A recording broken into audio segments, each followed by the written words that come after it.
Good morning guys, and welcome to my first ever vlog. Today is Friday, July 10, so medyo maulan, nagkaroon ng maraming class suspension ngayong araw. By the way guys, ako nga pala si JD, isa po akong real estate agent, pero ngayon itatry ko mag-sideline ng Lalamove 4 wheels. So dito, hindi ko naman ina-expect na kikita ako ng malaki.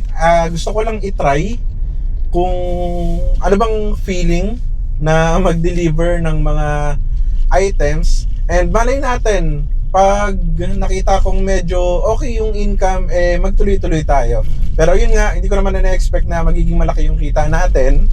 And this is going to be my first time na gagawin ito.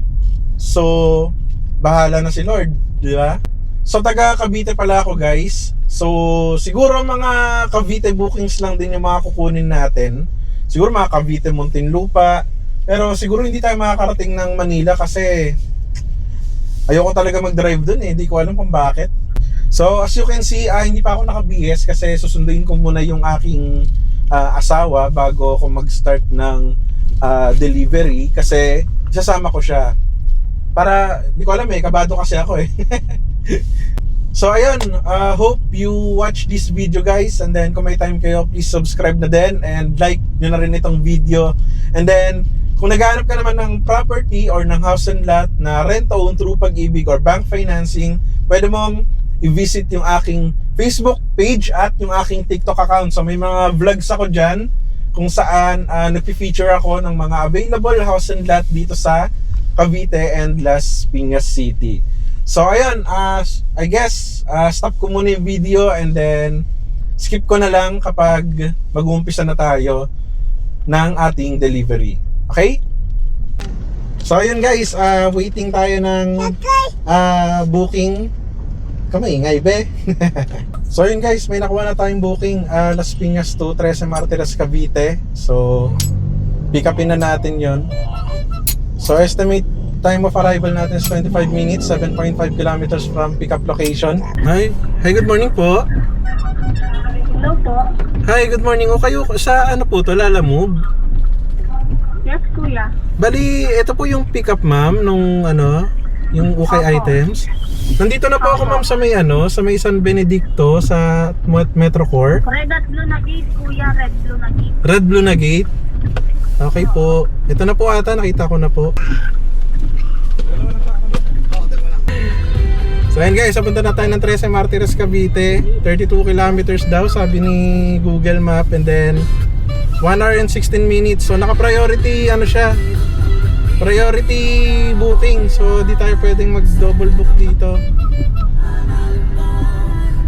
So mamaya na lang ulit pag malapit-lapit na tayo sa 13 guys.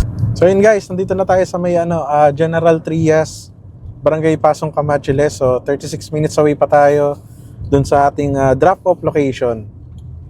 So dito tayo sa may open canal. Ayan.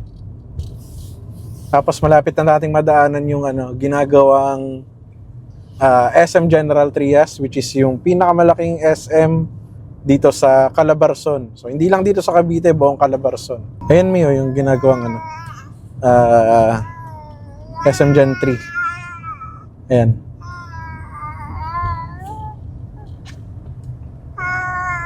Diyan. Tapos sa katabi niyan magkakaroon daw ng Ateneo tsaka National University. Diyan. Ayan, ang laki niyan, no? Yun ang magiging pinakamalaking SM dito sa Calabarzon. And yun pala guys, baka naghahanap kayo ng house and lot dito sa may General Trias. So marami po tayong available dito. May mga under Pag-ibig tayo dito in bank financing. So may mga available units tayo dito na malapit dyan sa may ginagawang SM Gen 3. Meron din dyan sa may bandang Imus, sa may boundary ng Gen 3 at saka Imus. Marami din tayo dyan. So dito tayo sa open canal, approaching Arnaldo Highway na tayo. So kakaliwa tayo dito sa may Arnaldo Highway. Then try ko mamayang kumanan sa may Mayor's Drive. Baka kasi mas mabilis dumaan doon. Then dito naman guys, approaching Manggahan Macdo na tayo. So malapit na tayo sa may 13. Paglagpas lang yan, konting 13 na tayo. Konting kembot lang. So ayan, walang ka-traffic. Sarap bumiyahe kapag walang pasok. Kakaliwa na tayo sa may Conchu Drive. Lapit-lapit na tayo. Lapit na natin matapos yung ating first booking ever. Ito na guys, Barangay Conchu.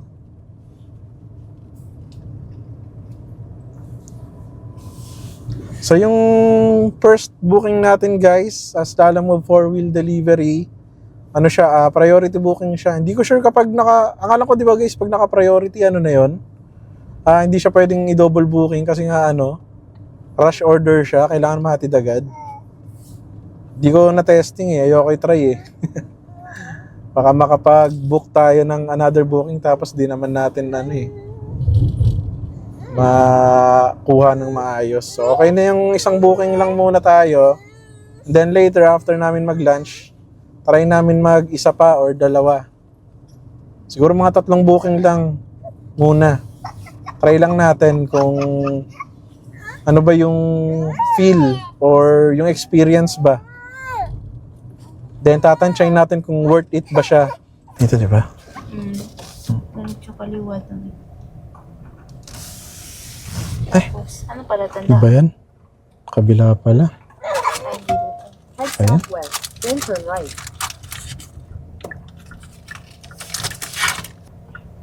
Ano yan? Wala ko 20.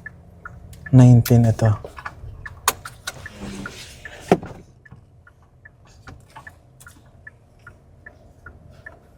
Your destination is on the left. Magkano?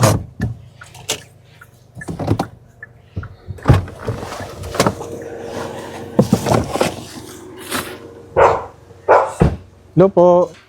Good afternoon. Ito po ma'am, dalawang sako po. May bayad sa gate, no? 25 daw ma'am. Okay. Ay, tip na po. Thank you po. Picture lang ko na lang po.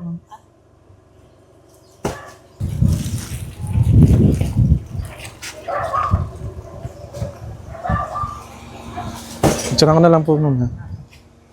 Nakonda 20. Okay, thank you po ma'am. Thank you po. Sir, thank you sir. Bigyan tayo ng tip. Bigyan tayo ng tip guys. So, 600 na yung binigay. Ay hindi, 700. 700. Oo, nakatip tayo ng 100 plus. 25 yung bayad dun sa sa gate. So yun guys, medyo nagkamali pa tayo sa unang pasok. Thank you ako syempre ko naman, no? Utang na loob naman ako. So yun guys, first booking done. Kakain muna kami, maghanap kami ng masisilungan muna dito sa may Conchu Drive. So dito naman sa Trece Martires hindi naman ganun kainit Kaya kahit saan tayo minto dito, basta may silong, di tayo may initan. So yun guys, dito muna kami pumark sa may McDo, Hugo Perez, sa may tapat ng Pure Gold. So kanina, yung first booking natin, naka 589 pesos siya, tapos tinapan tayo ng ng 111 pesos. So maraming salamat kay Madam sa patip. Sana lahat ganun, no? Pero sana lang naman lahat nagbibigay ng ganun kalaking tip. Okay naman din, so far hindi ko masabi kung kung worth it siya Hindi ko pa masabi talaga So tingnan natin siguro sa mga susunod pa na booking natin kung worth it ba siya. So abang tayo ng booking dito sa sa 13. Siguro mga 2 booking pa tayo ngayong araw, guys. And sana gusto ko sana yung yung malayong Cavite. So for example, dito 13, tapos biglang Bacoor. Mga ganun sanang booking para para hindi tayo short trip. Mas gusto ko kasi yung yung long trip tayo So first booking natin 589 pesos. Second, third, sana mga ganong amount din, no? Kahit malayo. Basta Cavite. So pwede naman tayong mula dito mga Las Piñas, Muntinlupa, pwede rin naman. Wag lang talaga Manila, guys, kasi ayaw ko talaga ng ayaw ko talaga mag-drive sa Manila kasi may mga experience tayo dyan na hindi maganda So dito lang tayo. Pero malay natin balang araw mag-Manila din tayo kapag pag feel natin na basta pag feel natin mag-drive doon, bakit hindi, di ba? By the way guys, hindi ko pa yata na-discuss itong unit natin, no? So yung unit ko pala is Kia Sonet LX automatic transmission. So it is a 1.5 liter gasoline engine. So malakas ba siya sa gas? Para sa akin tama lang. So ito guys yung ating Kia Sonet LX automatic transmission. So yung kulay ko guys is vivid red. Mamaya ako na lang siguro pakita. Natamad ako lumabas kasi medyo mainit tsaka maambon pa. Ayan, sabay yung init at tsaka ambon. So dito sa steering wheel natin guys, meron na tayong mga dyan, controls button para sa ating infotainment tsaka dashboard. Ayan, so yung dashboard natin, kaya naka-indicate dyan, since refueling, since nung nagpagas daw ako, 12.2 kilometers per liter yung average natin. So yung tinakbo na nito guys is 9,437 kilometers na yung tinakbo niya. So ayan, ganda naman ng dashboard niya, maganda siya para sa akin. And then ito yung controls natin para dito sa window. And then yung control natin para sa ating side mirrors. Ito pala, sorry. Tuturo ko eh. Ito yung lock and unlock ng pinto natin. Tapos ito yung aircon vents natin guys. Ayan yung aircon vent natin. Meron siyang accent to. So ganda, parang premium vibes guys. Ayan. Tapos yung aircon temperature control natin, ito. Ayan. Tapos sa likod nito guys, may may air vents din. Ayan dito sa may passenger. Air vents. Tapos yung gear shifter natin. Ayan, meron tayong sports mode syempre. Ayan. Tapos kapag sa likod naman, ayan, natulog yung anak ko guys. Maluwag naman siya guys. Pati yung trunk na ito, maluwag din yung space niya.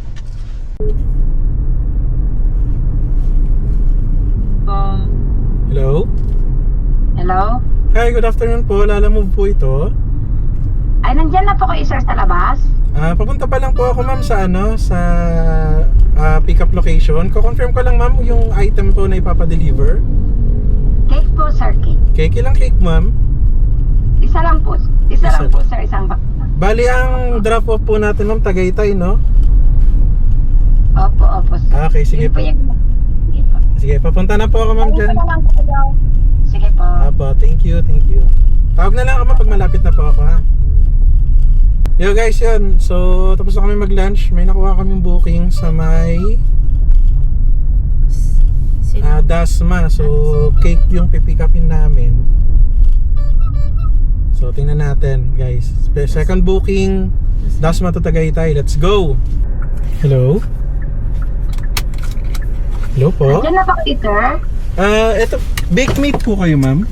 Yes po. Nasa tapat na po ako ma'am. Sige po, labas lang po. Sige po, thank you. Sige. Doon po yung sir. Doon po yung payment. Ay, doon. Sino ba sabi sa inyo? Doon na lang daw? Maaring doon nga, sir. Maaring doon na lang. Siya lang naman yata nag-book eh. Okay, sige. Sige po. Thank you. Doon yung sa gilid, sir, para pwede yung patungan dito. Sige, patungan ko na lang, ma'am. So yun guys, ito na. Nakuha na natin yung second booking natin. Cake siya this time, so Patagaytay tayo. Medyo kinakabahan lang ako dito kasi baka masira namin yung cake. So ayan, let's go! No, ma'am. Diyan pala. Sige po. Bali, ano po ma'am? 404 po. 100 na lang po. Kasi 500. 100, sige po. May 100 niya. 100? Oo. Puma. Bali, picturean ko lang po ma'am. Okay po, thank you po ma'am. So yun guys, tapos na tayo sa pangalawang booking natin. Labas muna tayo ng Tagaytay and then hanap muna kami ng wee break. So yun guys, no, nandito pa tayo sa Tagaytay. Umark muna tayo dito sa Jollibee. Waiting tayo ng booking. To Tagaytay, pwede. Pwede ba yan? 9 kilometers. Ayan, go. Go muna. 9 kilometers. Go. Mm-hmm. Start mo. 158. Pababa na tayo? No? Pagpababa na lang, guys. Tagaytay to Tagaytay. Baka mamaya pumunta ako dun sa Tagaytay na yun. Wala akong mabook na pababa ng Cavite. So, wait muna tayo. Patience is a virtue, di ba? So, yun guys. Nakakuha na tayo ng booking. Finally, Mendez to Las Piñas. Pwede na yun para makababa tayo ng ng Tagaytay. So, 6 kilometers yung natin. Pick up location. So, malapit lang. Let's go! So, nandito na tayo sa pick-up location. So, 100 kilograms ng dragon fruit yung kakarga natin. Papuntang lang ng Las Piñas City. Hi, good afternoon po. Lalamove po. Dito po ba yung Block 23, Lot 15? Apo, Lot 15. Lourdes po yung pangalan, sir. Lourdes lang po nakalagay. Bale, delivery po ito ng dragon fruit.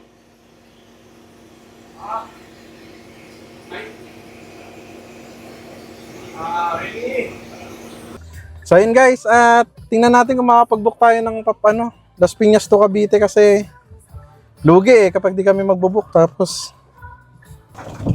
yun guys, so finally nakauwi na tayo dito sa sa bahay namin dito sa may Molino, Bacoor. So nakatatlong booking lang kami, puro long distance booking. So ang nangyari guys, yung huling booking namin na pangatlong booking, yung Mendez to Las Piñas, dapat kukuha pa kami ng isang booking.